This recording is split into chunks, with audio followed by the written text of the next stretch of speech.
In this work, I present an utopia that the Giardini has disappeared in history. And so when it emerges, it's just a ghost from history.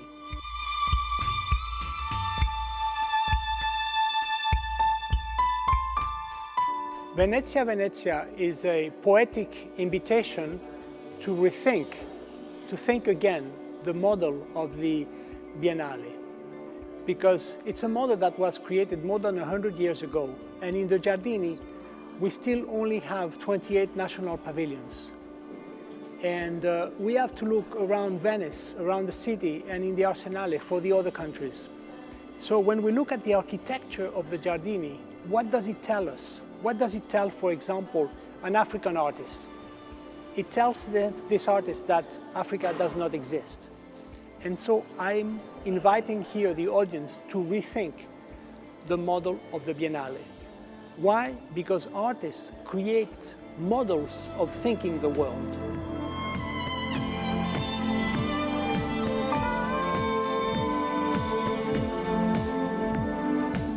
It took us approximately 1 year to build a model which is a perfect replica of the Giardini, where the Biennale's 28 national pavilions sit. It's a 1/60 scale of the Giardini.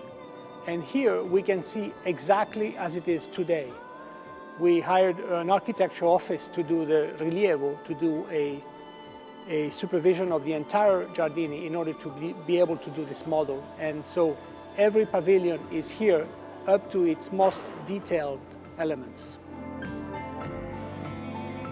My first Biennale was in 1986, and since then I've been coming every 2 years.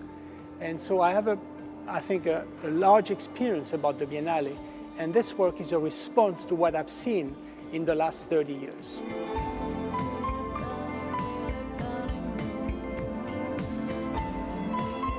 The other part of this work is a lightbox containing an image of Lucio Fontana visiting his studio in Milan in 1946 at the end of the Second World War. And this image is there because culture and the world suffered tremendously because of the war.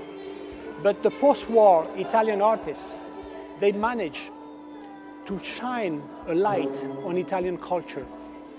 And Italy came back into the world thanks to Rossellini, thanks to De Sica, thanks to Moravia, and all the other intellectuals like Fontana.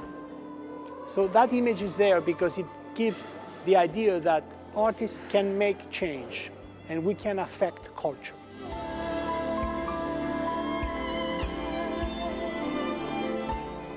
I was born in Chile, but I left when I was very young. But of course, when I lived in Chile during the military coup, I learned how to speak poetically because we had censorship, so we could not speak openly about certain things. So I think the poetics from that times are still with me.